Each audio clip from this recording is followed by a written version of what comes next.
नमस्कार साथियों, स्वागत है आप सभी का ज्ञान आरबीएल यूट्यूब चैनल पे।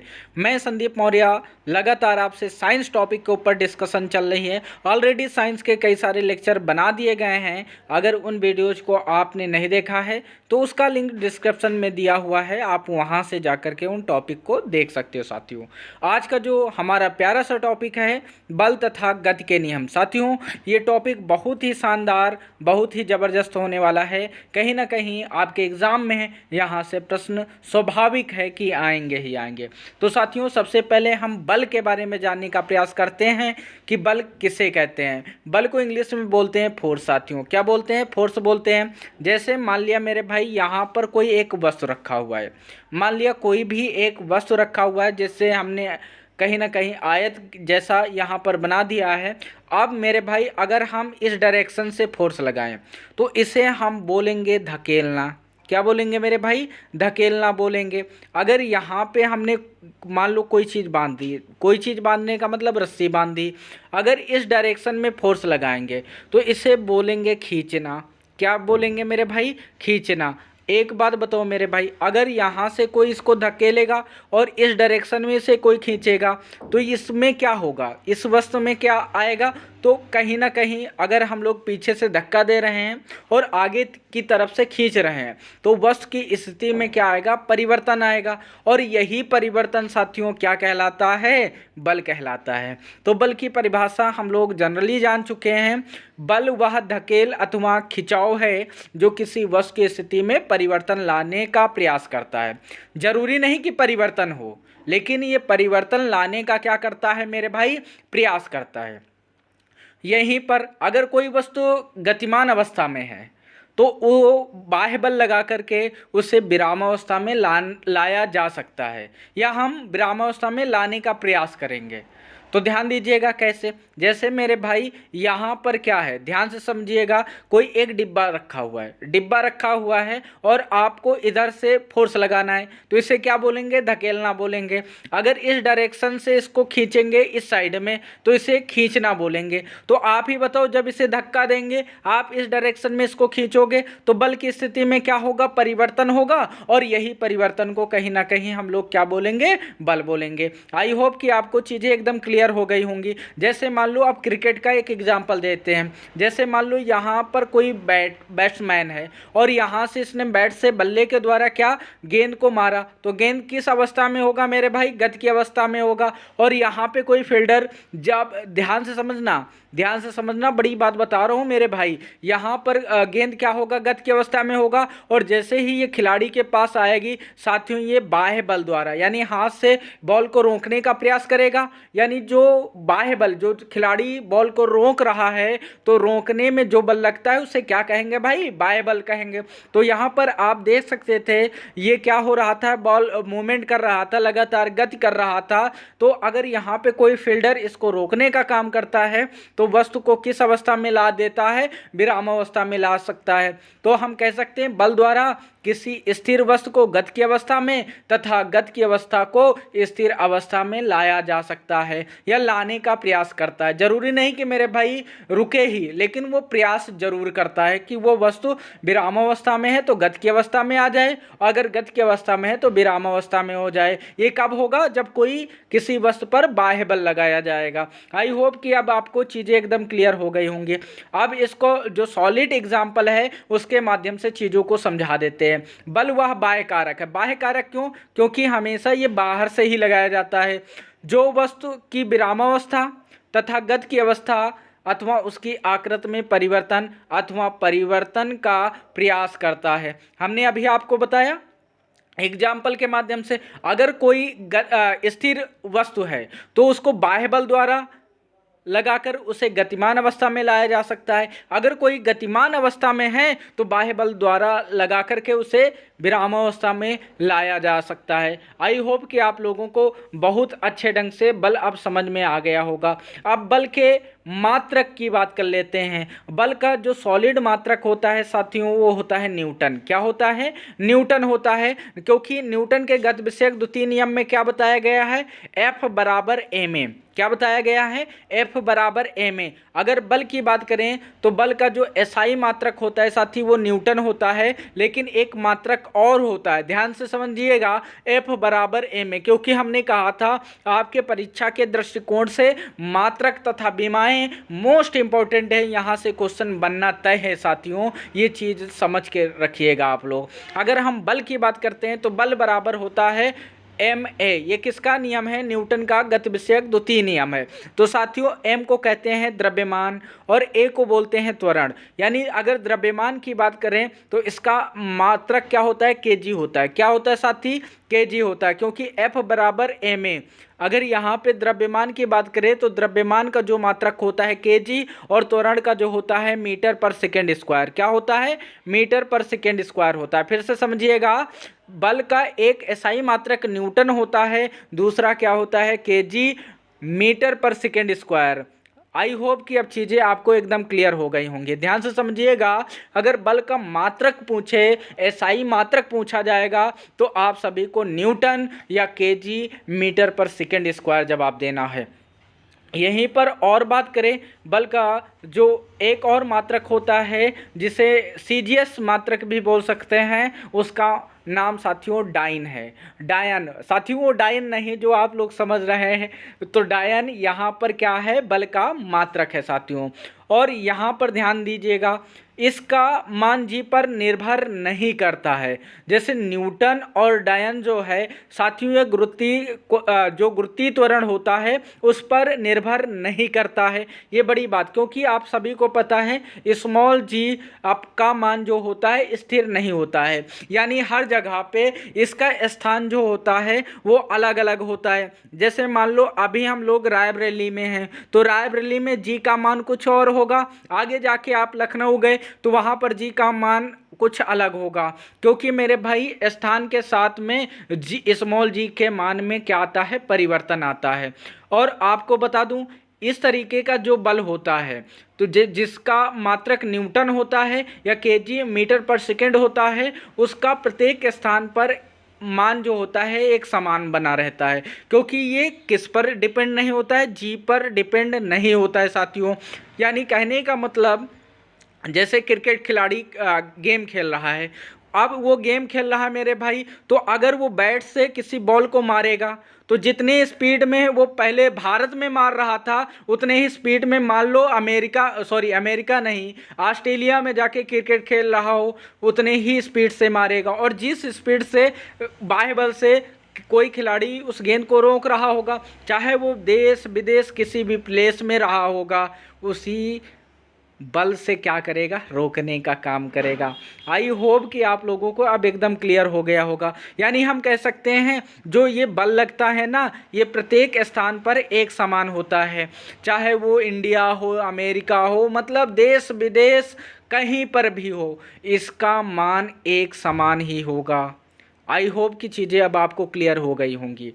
अब एसआई प्रणाली में बल का मात्रक साथियों न्यूटन होता है। ऑलरेडी मैंने आपको चीज़ों को बता दिया था। न्यूटन तथा डाइन में क्या संबंध होता है, डायरेक्ट क्वेश्चन पूछा जाता है साथियों।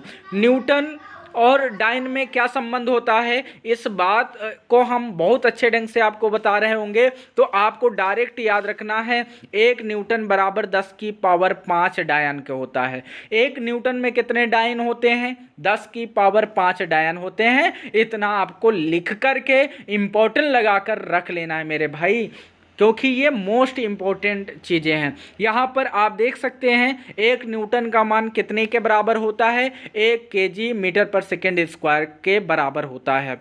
अगर हम बात करें एसआई मात्रक, बल का एसआई मात्रक तो न्यूटन होता है, और न्यूटन को ही हम लोग केजी मीटर पर सेकेंड स्क्वायर के नाम से भी जानते हैं। इतनी चीज़ आप लोग इम्पोर्टेंट लगा कर के लिख लीजिएगा मेरे भाई।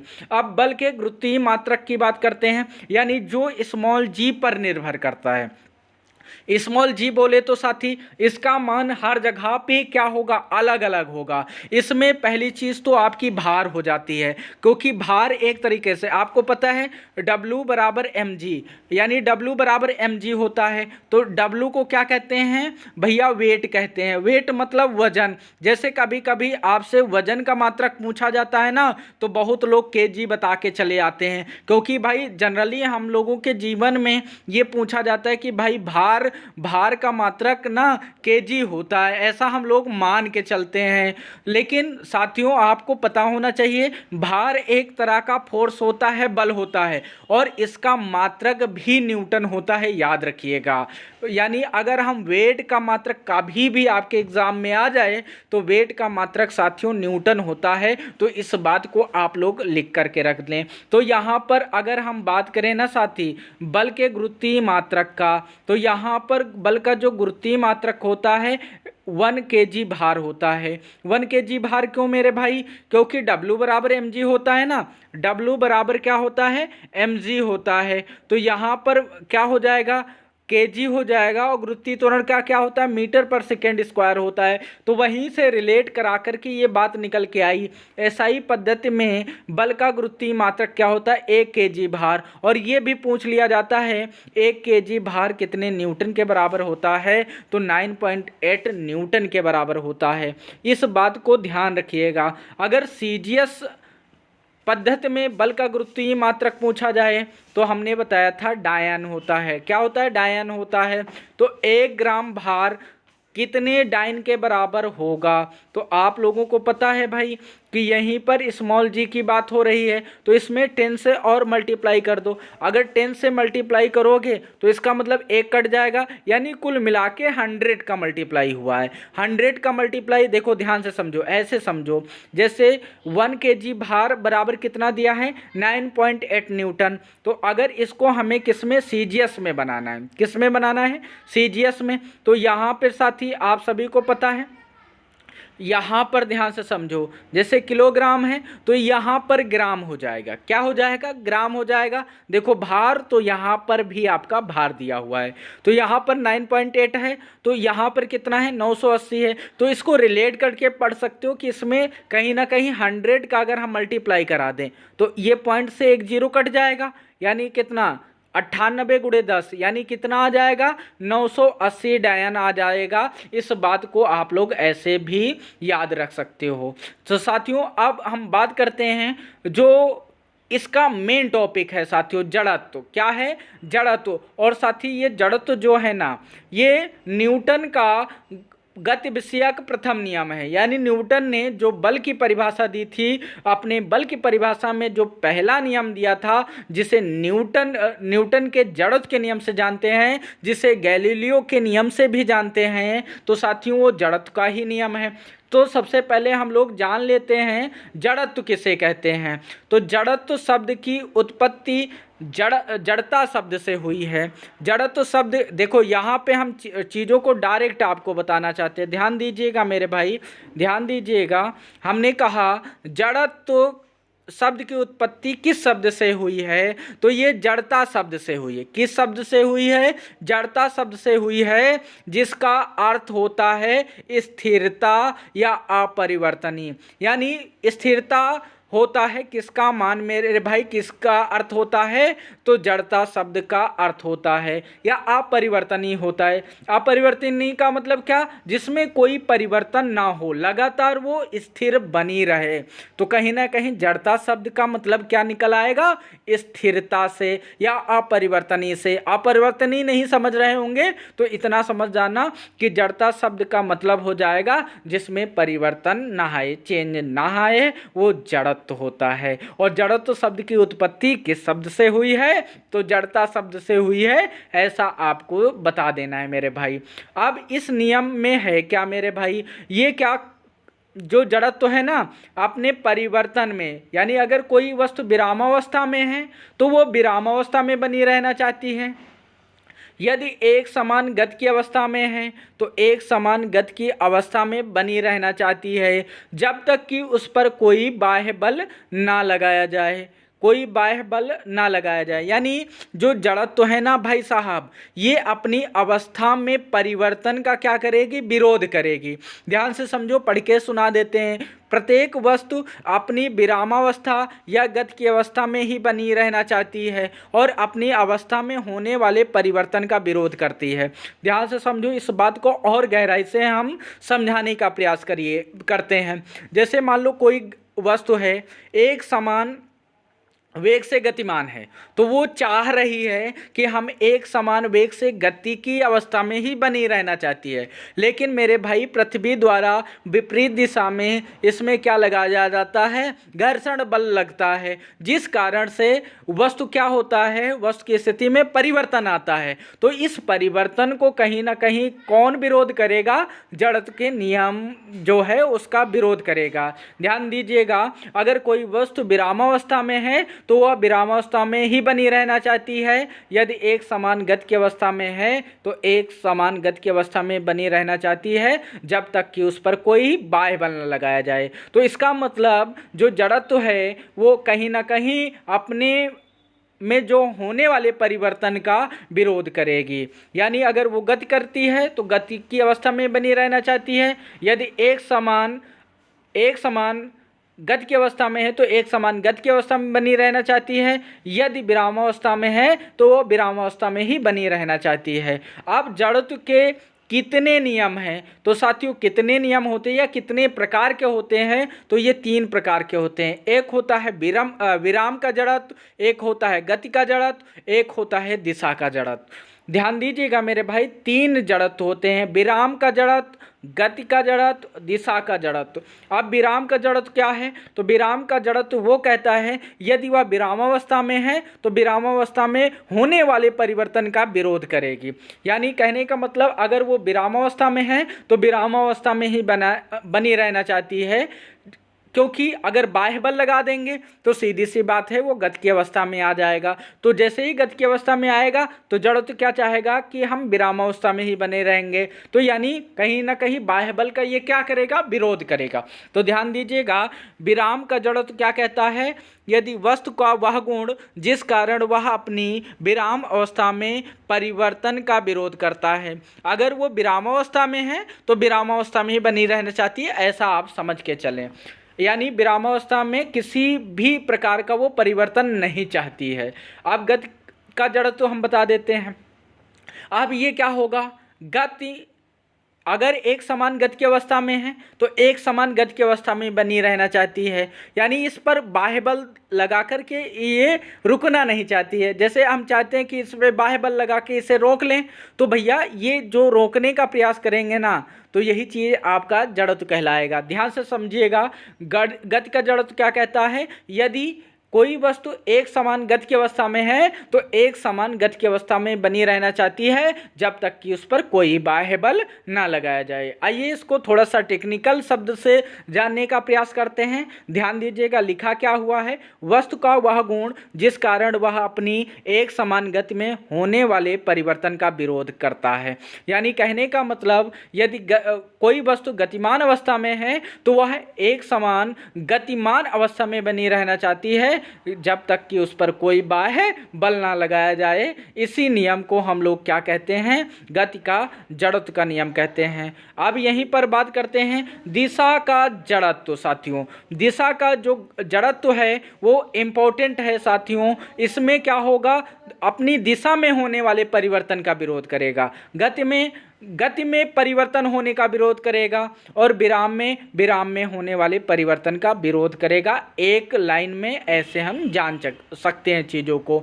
तो अब दिशा का जड़त्व क्या कहता है, वस्तु का वह गुण जिस कारण वह अपनी गति की दिशा में होने वाले परिवर्तन का विरोध करती है, दिशा का जड़त्व कहलाता है।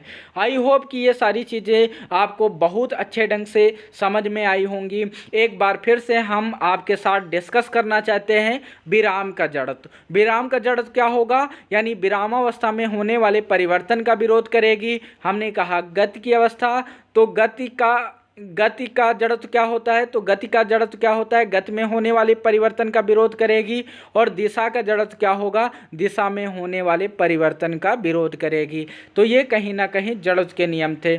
आप लोग कमेंट बॉक्स में ज़रूर बताइएगा कि आपको ये क्लास कैसे लगी। साथियों, आप लोगों के लिए खुशखबरी है, हम लोगों ने जूनियर असिस्टेंट 2022 को देखते हुए एक बेस्ट टीम आपके साथ उतारी है और इस बैच का नाम जो है सफलता बैच है। साथियों, सफलता बैच के ऑलरेडी डेमो क्लास यूट्यूब तथा ज्ञान आरबीएल ऐप पर आपको मिल जाएंगे। अगर अभी तक आप लोगों ने ज्ञान आरबीएल ऐप को डाउनलोड नहीं किया है तो आप लोग डाउनलोड कर सकते हो। साथियों, और यहीं पर एक और खुशखबरी, उत्तर प्रदेश पुलिस भर्ती 2030 की जल्द ही नोटिफिकेशन आने वाला है, क्योंकि आज मेरे भाई 15 तारीख है और 15 तारीख को कहीं ना कहीं निविदा निकलने वाली थी, यानी टेंडर जारी होने वाला था। तो कहीं ना कहीं शाम तक कोई अच्छी खबर आपको सुनने को मिल सकती है। यहीं पर बात करें तो हम लोगों के द्वारा यूपी पुलिस का संपूर्ण कोर्स कराया जाएगा ड्रीम बैच पर, नाम मात्र के शुल्क पर। साथियों, जी हाँ, केवल नाम मात्र के शुल्क पर यूपी पुलिस की संपूर्ण तैयारी आपको कराई जाएगी। मात्र इसका जो शुल्क है 399 रुपये है। अगर अभी तक आपने ये कोर्स परचेज नहीं किया है तो आप लोग इस कोर्स को ले सकते हो। साथियों, इस कोर्स में आपको मिलता है फ्री पीडीएफ, वीडियो कोर्सेज के द्वारा आपका कोर्स कराया जाएगा। कॉल बाय टीचर, यानी कॉल टीचर द्वारा आपको खुद कॉल कर लिया जाएगा और आपके शंका का भी समाधान किया जाएगा। आई होप कि आपको सारी चीज़ें बिल्कुल क्लियर हो रही होंगी, बहुत ज़बरदस्त तरीके से क्लियर हो रही होंगी। अगर आपको ये क्लास अच्छी लगती है तो प्लीज़ आप प्यारा सा कमेंट करके बताइएगा कि आपको ये क्लास कैसी लगी। तो मिलते हैं फिर अगले दिन, तब तक के लिए जय हिंद, जय भारत।